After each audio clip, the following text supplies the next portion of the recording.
Hello दोस्तों, नमस्कार। UP police भर्ती 2024 के लिए ये वीडियो मैं आपको बना रहा हूँ। प्लीज़ दोस्तों, आप सभी से रिक्वेस्ट है इस वीडियो को देख के जाइएगा, क्योंकि हर शिफ्ट में 1 से 2 नंबर का इससे क्वेश्चन आ ही रहा है साइबर अपराध से। ठीक है, टाइम ज़्यादा नहीं है तो आप जल्दी से टॉपिक पे आते हैं सीधे। साइबर अपराध के लिए कानून। ठीक है, सूचना प्रौद्योगिकी अधिनियम 2000, IT एक्ट 2000। ठीक है, राष्ट्रपति ने मंजूरी दी थी 9 जून 2000 को। राष्ट्रपति ने जो मंजूरी दी थी वो 9 जून 2000 को दी थी, और जो लागू हुआ था 17 अक्टूबर 2000 को। ठीक है दोस्तों, मैं आपको एक बार ये जो चीज़ है ना, आपको ये वाली, ये आपको विशेष ध्यान रखनी है। ये जो डेट दे रखी है ये, क्योंकि किसी भी शिफ्ट में ये डेट पूछी जा सकती है। आप पूछ सकता है कि साइबर अपराध के लिए जो कानून आया था वो 17 अक्टूबर मतलब लागू कब हुआ था, या मंजूरी कब मिली थी राष्ट्रपति के द्वारा। ये चीज़ें आपको विशेष ध्यान रखनी है। ठीक है, आगे बढ़ते हैं। साइबर अपराध तो कुछ इम्पोर्टेंट नोट हैं, इनको ध्यान रख के विशेष ध्यान रखना है इनको। राष्ट्रपति साइबर सुरक्षा नीति 2013। ठीक है, मैं आपको बताना चाहूँगा ये चीज़ें। BN कृष्णा समिति 2018 पर्सनल डाटा संरक्षण हेतु भारत का पहला साइबर पुलिस स्टेशन बेंगलोर में खुला था। ये आपको विशेष ध्यान रखना है, ये वाला टॉपिक। भारत का पहला साइबर पुलिस स्टेशन कहाँ खुला था?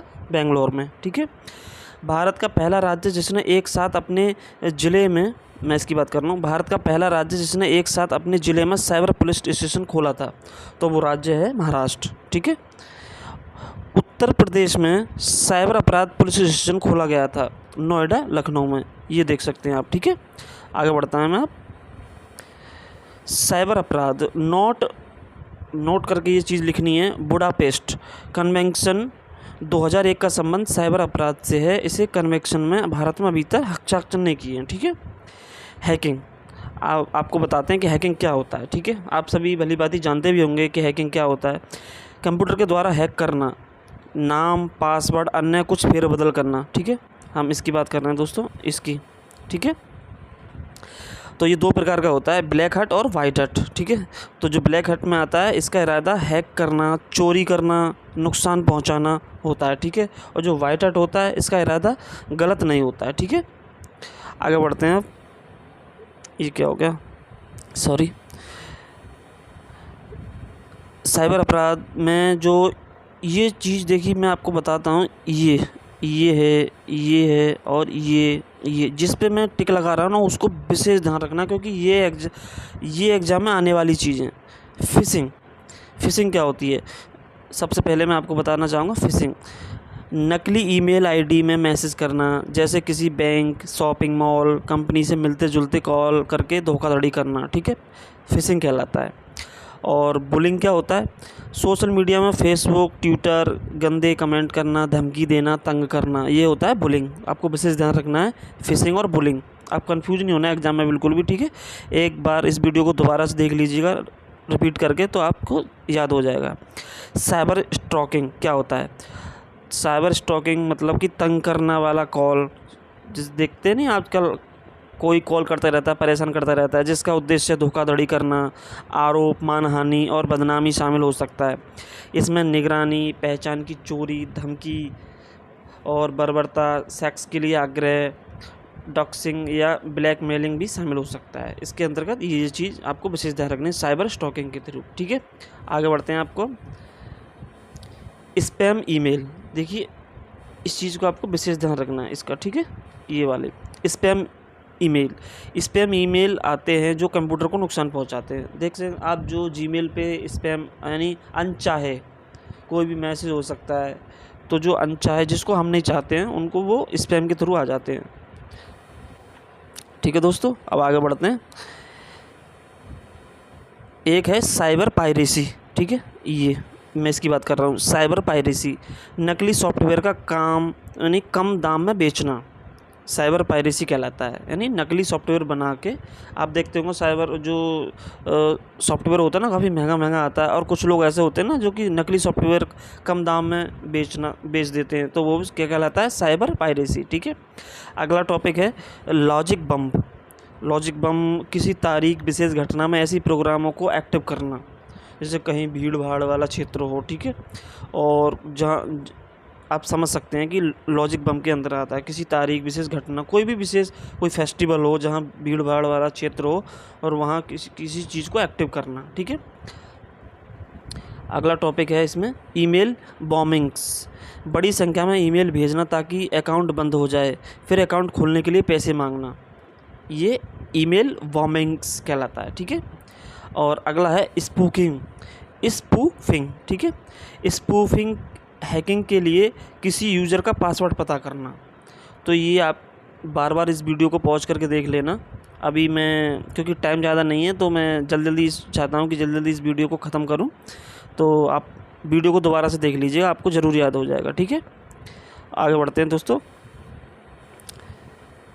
साइबर अपराध के प्रकार।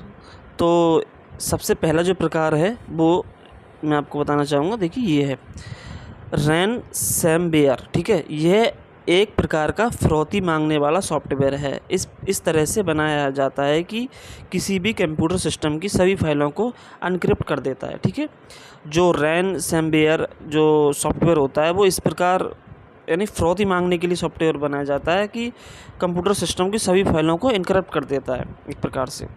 और अगला है distributed denial of service attack. इन चीज़ों का आपको विशेष ध्यान रखना। अभी आपको ऐसा लग रहा हो कि ये कैसे याद होगा, लेकिन आप वीडियो को बार बार देखेंगे ना, और आप अपनी हाथ से हैंड राइटिंग नोट्स बना लेंगे इससे देख करके, तो आपको पक्का याद हो जाएगा, मैं ये गारंटी देता हूँ। तो जो डिनाइल ऑफ सर्विस अटैक है, इसका प्रयोग किसी ऑनलाइन सेवा को अनुपलब्ध बनाने और विभिन्न स्रोतों से वेबसाइट पर अत्यधिक ट्रैफिक के माध्यम से नेटवर्क को बाधित करने के लिए किया जाता है। ठीक है, अगला है बॉटनेट। तो बॉटनेट ये कंप्यूटर का एक ऐसा नेटवर्क है जिसे दूर बैठे हैकर्स द्वारा बाह्य रूप से नियंत्रित किया जाता है। ठीक है, ये क्या है, बॉटनेट। अगला है, ये देखिए, important UP police constable cyber crime question. मैंने कुछ क्वेश्चन बनाए आपके लिए, वो आपको विशेष ध्यान रखना है। ठीक है, तो आप देखते हैं कितने क्वेश्चन का जवाब दे पाते हैं। सूचना प्रौद्योगिकी अधिनियम 2000 की धारा 66A ने किसी भी व्यक्ति के लिए कंप्यूटर या किसी अन्य इलेक्ट्रॉनिक उपकरण का उपयोग करने आपत्तिजनक जानकारी भेजना एक दंडनीय अपराध बना दिया है।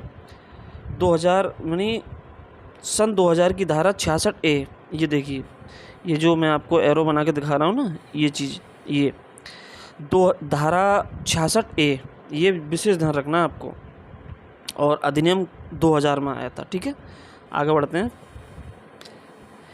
तो पहले क्वेश्चन है, आप जवाब देना। ठीक है, अगर आप वीडियो को ध्यान से देखा होगा तो सभी लोग इन क्वेश्चनों का जवाब आसानी से दे सकते हैं। इनमें से कौन सा वायरस, ये देखिए, इनमें से कौन सा वायरस फैलने का आदर्श तरीका नहीं है। ठीक है, तो ऑप्शन ए है ऑफिशियल एंटीवायरस CD, बी है संक्रमित वेबसाइट, सी है ईमेल, या डी है USB।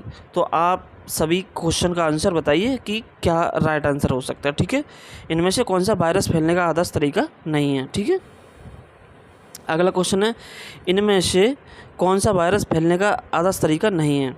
तो जो इसका जो उत्तर है वो मैंने पहले से लगा रखा है इसमें, ऑफिशियल एंटीवायरस। ठीक है, इनमें से कौन सा वायरस फैलने का आदर्श तरीका नहीं है, तो ऑफिशियल एंटीवायरस। तो ए आंसर इसका राइट होगा। ठीक है, ए आंसर। अगले क्वेश्चन पे बढ़ते हैं। ठीक है, सूचना एवं प्रौद्योगिकी संशोधन अधिनियम 2008, इसका उद्देश्य साइबर अपराध से निपटने हेतु बनाई गई विधियां कानूनों को सशक्त बनाना था। भारत में कब परिवर्तन में आया, यानी प्रवर्तन, सॉरी मैं कुछ गलत पढ़ गया, प्रवर्तन में आया। तो ए है 27 अक्टूबर 2009, बी है 27 अक्टूबर 2008, 17 अक्टूबर 2009, और डी है 17 अक्टूबर 2008। तो आप राइट आंसर ज़रूर बताना इसका, अगर आपको पता हो तो इसका राइट आंसर मैं आपको बता दे रहा हूँ। इसका राइट आंसर है 17 अक्टूबर 2009। ठीक है, सी इज़ द राइट आंसर। ठीक है, आगे बढ़ते हैं आप। साइबर सुरक्षा की विशेषता, तो 4 विशेषता बता रखी हैं, तो आपको बताना है कि राइट आंसर क्या होगा। ए है अनुपालन, बी है आंतरिक खतरों से प्रतिरक्षा, सी है खतरे की रोकथाम, डी है उपयुक्त सभी। तो आप सभी आपको 2 सेकंड का टाइम दे रहा हूँ, आप जल्दी से कमेंट करके बताइए कि साइबर सुरक्षा की विशेषता इनमें से क्या है। अनुपालन, आंतरिक खतरों से प्रतिरक्षा, खतरे की रोकथाम या उपयुक्त सभी। ठीक है, तो इसका आंसर ये देखिए उपयुक्त सभी होगा, क्योंकि इसका जो आंसर होगा वो डी आंसर होगा। ठीक है दोस्तों, अब आगे बढ़ते हैं। अगला क्वेश्चन है, ये देखिए जूम करके दिखा दे रहा हूँ क्योंकि आपको साफ नहीं दिख रहा होगा, अब दिख रहा होगा दोस्तों। सूचना प्रौद्योगिकी अधिनियम 2000 के कौन सी धारा साइबर आतंकवाद से संबंधित है? सूचना प्रौद्योगिकी अधिनियम 2000 कौन सी धारा साइबर आतंकवाद से संबंधित है? धारा 66A, धारा 66B, धारा 66D या धारा 66F? तो आप सभी इसका राइट आंसर ज़रूर बताइएगा। ठीक है, तो इसका राइट आंसर आपको मैं बताना चाहूँगा, इसका राइट आंसर है धारा 66A। ठीक है, आगे बढ़ते हैं। ये देखिए उत्तर भी धारा 66F। ये क्वेश्चन कुछ समझ नहीं आ रहा मेरे कि 66F कैसे हो गया, आतंकवाद से संबंधित। ओ सॉरी, मैंने ध्यान नहीं दिया। इसका राइट आंसर होगा 66 का F। ठीक है, 66, धारा 66F। आगे बढ़ते हैं, क्योंकि ये आतंकवाद से संबंधित है, मैंने ध्यान नहीं दिया। साइबर अपराध, माफ़ी चाहता हूँ दोस्तों क्योंकि मिस्टेक हो ही जाती है जल्दी में। ऐसा डेटा जिसका उल्लंघन या समझौता किए जाने पर किसी व्यक्ति के लिए पर्याप्त नुकसान, शर्मिंदगी, असुविधा और अनिश्चितता का कारण बन सकता है, तो उसे कहा जाता है sensitive data, imported data, security data या इनमें से कोई नहीं। तो आप इसका राइट आंसर देख सकते हैं। इसका राइट आंसर जो होगा वो सेंसिटिव डेटा होगा, यानी कि राइट आंसर ए होगा इसका। ठीक है, ए।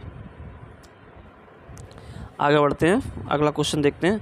निम्नलिखित में से कौन सा साइबर गंभीर अपराध है? निम्नलिखित में से कौन एक साइबर गंभीर अपराध है? इनमें से ए है साइबर वैंडलिज्म, बी है साइबर पायरेसी, सी है साइबर स्टॉकिंग या डी है साइबर ट्रेसपास। ठीक है, तो इसका राइट आंसर आप देख सकते हैं।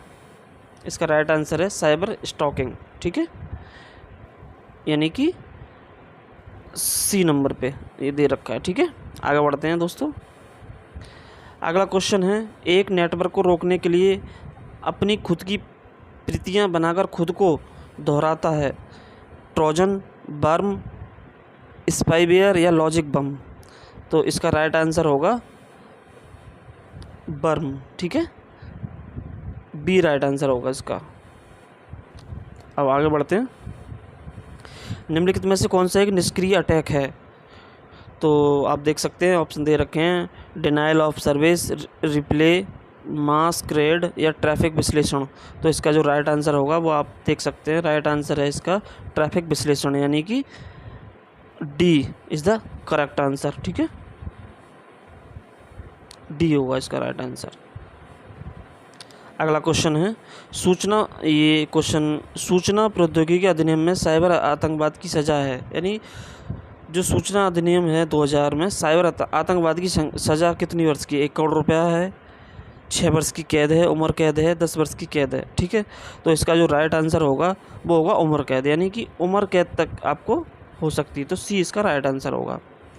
अगला क्वेश्चन है, देखिए बहुत ध्यान से देखिएगा। त्रिमासिक पत्रिका साइबर प्रभा किस मंत्रालय द्वारा शुरू की गई एक पहल है?